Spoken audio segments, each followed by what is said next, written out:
Welcome back, guys. So today I spent my hard-earned money on something so you don't have to. The Super Nintendo Classic Edition clone, otherwise known as the Classic Mini HDMI TV game, or the Super HDMI Mini Entertainment System, or the Super Mini SFC, or the HDMI Super Mini SFC TV game console. They got all their bases covered there, right? 621 8-bit games. So we're not even getting Super Nintendo games on this. What the hell? 110 volt, 220 volt, suitable for international general voltage, which will support operation in any country. Unrestricted by region, guys. 9-pin gamepad, 9-pin universal game controller, high rate of adaptation, operation, and comfortable. 621 built-in, not repeatable, in classic endurance 8-bit games up in here. HDMI, 1080p, made in China, of course. Oh, and then, take a look at that. That's, complete ripoff. Pretty funny stuff. Back of the box, I'll show close-ups of all this stuff. There's your 621 games. There is a ton of games listed on here. There was one in particular I was interested in. Occult Island. Where's that one at? Occult Island. I don't know if you can see that. But she's on there. Occult Island. I don't know what that's all about. Luigi and the Christmas Quest. Raiden Bungling Bay. Nadia Secret of the Blue Water. Hyper Olympics. Excite Bike. Road Warrior. Egg Contest. Chippendale 1, 2, and 3. What else do we got on here? Mario's Time Machine. Mario's missing. We have Super Mario Brothers 2 and 3. I don't see... Oh, Super Mario Brothers on there. So you got Super Mario 1, 2, and 3. And then you also have the unreleased sequels. Mario 6, Mario 9, Mario 10, Mario 14, and Mario 16. I think Mario 13, 15, 8, 11, 12, 13, 4, 5. I think they couldn't get the licensing for those games, to be honest with you. Kamikaze. There's a ton of crap on here, so let's open this up.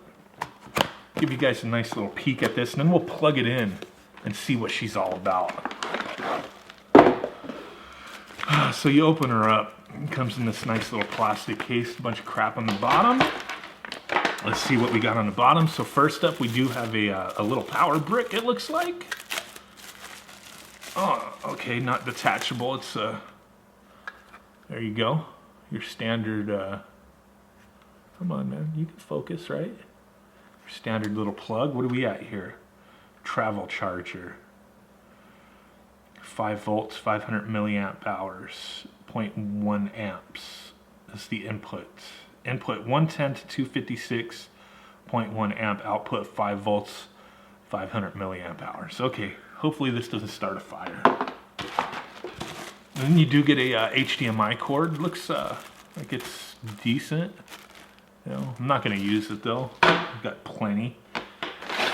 What else is under there? Ooh. You get the user manual. Introduction? What? Super Mini SFC TV game console. Super Mini SFC. Introduction of the machine's function. It has built-in classic games in total, which cannot be changed.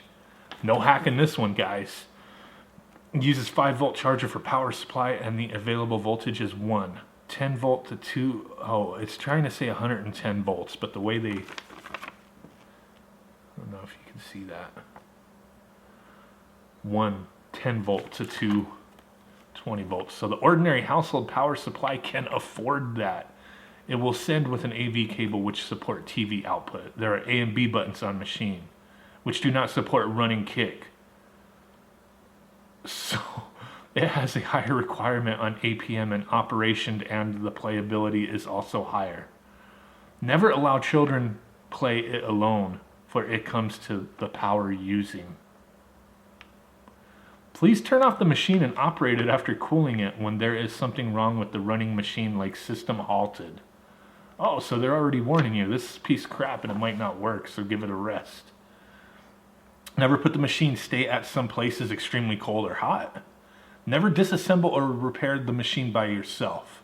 It may be unavailable for some TV with 4K resolution ratio. Okay. Never allow children below 3 years old using it alone. Never play the Transformer casually, for it is not a toy. The machine is available for those recommended Transformers conforming to international standard. Decepticons, maybe? Please disconnect the machine with the power source when cleaning the machine. Please check the lines, plugs, shell, and other parts regularly and stop using if there's anything wrong with them until being repaired. Never play it with other power sources, not recommended. Okay. There may be some differences when connecting different televisions. More details can be consulted with the dealers or the TV factory. Yes, let me call the TV's factory so I can find out what's up. Here's our controller. We get 2 of them, mind you. 9-pin controller. Pretty crappy feeling thin cable. The buttons, oh, you hear that? Our LNRs are clicky. D-pad, the select and start's really stiff. The A, B, X, Y doesn't feel too horrible. The D-pad, I could just tell it feels like garbage.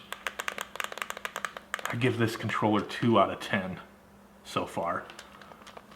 But if it's just Nintendo games, NES games, 8-bit games, you only need A and B, but whatever.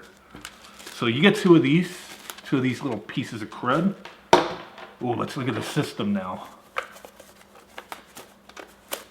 Son of a bitch. There she is. Made in China. It actually doesn't look too bad. You got a little LED up in the front there. Fake eject button, fake cartridge slot, just like the European and Japanese Super Nintendos. Power button. Reset. Player 1 and 2. In the back you have your HDMI and your power. This past QC 2018. So let's plug this in and see if this bitch blows up my house. Let's do it. Okay guys, so we got her booted up and you are greeted immediately to 6 categories, genres of games here. You got some pink Mario action, looks like he's sick. Couple dudes for shooting games, sports games, fighting games, racing, puzzle. Each one of these is pretty much a multi-cart when you open it up. It'll be like, oh, 44 in 1 or 88 in 1, that kind of thing. And I'm familiar with a couple of these I've seen before. And in fact, it does equal out to 621 games. But once you get to the puzzle game category, there are 325 games in there. So you have more than half of your games listed in the puzzle game category. And the interesting thing, or the lame thing with that, is that most of them are repeats from the other categories. I don't know what the hell puzzle game category is, because most of these games, I wouldn't necessarily call them puzzle games. Maybe if there's a puzzle element in the game, I guess they considered it. But this is just kind of like a collection of stuff that's already listed on the system. So if you're really thinking like, man, okay, this is only around $50 or so, I'm getting 621 games. No, you are not, sir. You're getting about 300 games, and more than half of them are hacks or Chinese hacks or chawaks, like I like to call them. So you're just getting a bunch of nonsense. There are some quality games. There are some gems listed in here.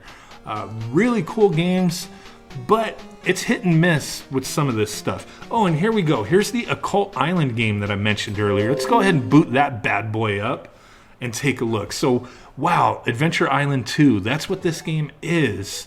That's cool, I guess, but it's already on the system. It's already listed at least one other time that I have found. So, like I said, some of these games, they're just renaming them. They're changing it up a little bit. You know, it is what it is. Now, you know, you might immediately be like, okay, it doesn't look too bad. And no, it doesn't. The colors are off a bit, like a lot of these plug-and-play emulation machines. The colors are off just slightly compared to an original system.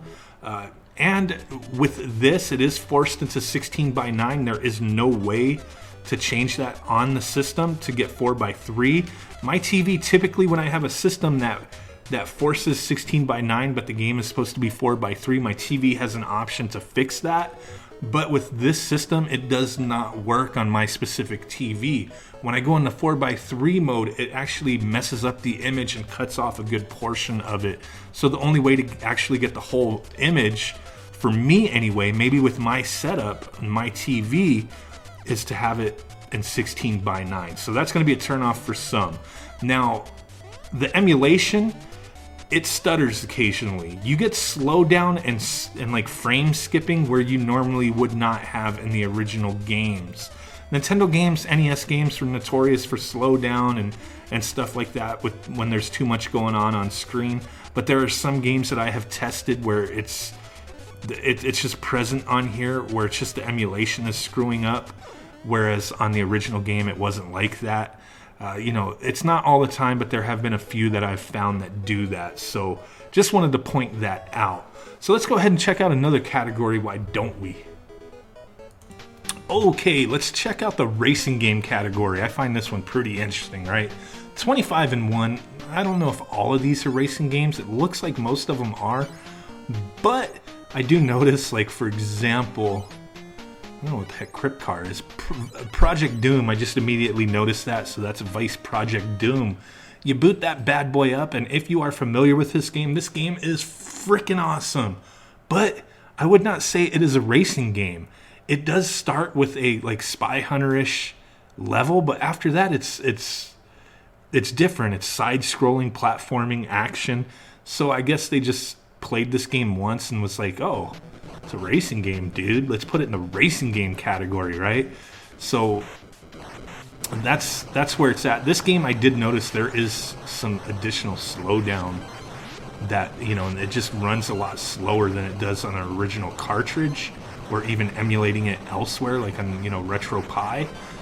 And it is what it is. Some people might like this. I can't knock the product for, you know, providing some entertainment because it is there, but it is overly cheap. You know, I don't know if this system would just fail over time. I can't say that for sure.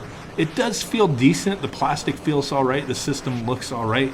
The controllers feel like crap. So these controllers, I know, will not last. If you were thinking of buying something like this for your kids to mess around with, instead of using your SNES Classic or you know, NES Classic or whatever, this may not be the solution for you, because over time, I do have the strong feeling that these controllers are just going to fall apart. They're the weakest part of this. You know, you could say the emulation and the game selection is weak, and it is. But overall, I mean, if these controllers were better quality, I would think this package might be a little more appealing. But unfortunately, these controllers I just know they will fall apart. Give it some time, and just not even so much abuse, just time. These will not function anymore. They just, it feels like it's going to crumble in my hands and fall apart. So, you know, I knew this was going to be 8-bit games, NES games. I was not mixed on if it was going to be Super Nintendo games. I knew it was NES games to begin with. So essentially, this is just a reshelled, redone, fake NES Classic. You know, it would have been kind of neat if they would have done it with Super Nintendo games, but hey, maybe the processing power, maybe the little cheap chips that, you know, the board they used in this thing would have cost a few bucks more for them to be able to emulate Super Nintendo. I don't know, and they just want to keep things cheap. So to me, if you are looking for an alternative to the Super Nintendo Classic, either due to price point, availability, or you just don't want to support Nintendo in that fashion, that's fine. You know, I don't judge anybody. We all got options. But to me, the better option would be to get a Raspberry Pi and run RetroPie. Very simple and easy to do. You can set it up, play games all the way, you know, from Atari all the way up to Dreamcast. You know, limited compatibility with Dreamcast, but you know, comfortably up to PS1. You can play pretty much every game on that for the most part. There might be a few that don't work properly, but most of them do. But if you want to play Super Nintendo, NES, Sega Genesis, Atari, all of the handhelds, stuff like that, RetroPie and the Raspberry Pi is the way to go. You know, you're paying $35 for the board, a few bucks for a small capacity micro SD card. You can use any USB or Bluetooth controllers that you either have or buy. There's tons of options of varying quality. And to me, it's just the way to go. You know, HDMI, things look beautiful, run great, especially compared to this thing. So just wanted to put that out there, guys. If you're interested, I do have some links in my description if you want to set up your own Super Nintendo Classic Edition with a ton of compatibility and awesome stuff. This, to me, is not the way to go. I just wanted to buy it to kind of fool around a little bit and peep it out and see what to do, share it with you guys, because I know at some point Super Nintendo Classic Edition is going to be harder and harder to find. They have produced a ton of them. In some areas, they're harder to find than others. In my area, they do pop up occasionally and online as well. So we have options, and if it gets to the point where you can't find one and you really want one, hey, get a Raspberry Pi. We're here for you. We've got a lot of tutorials, help, all that kind of stuff, projects.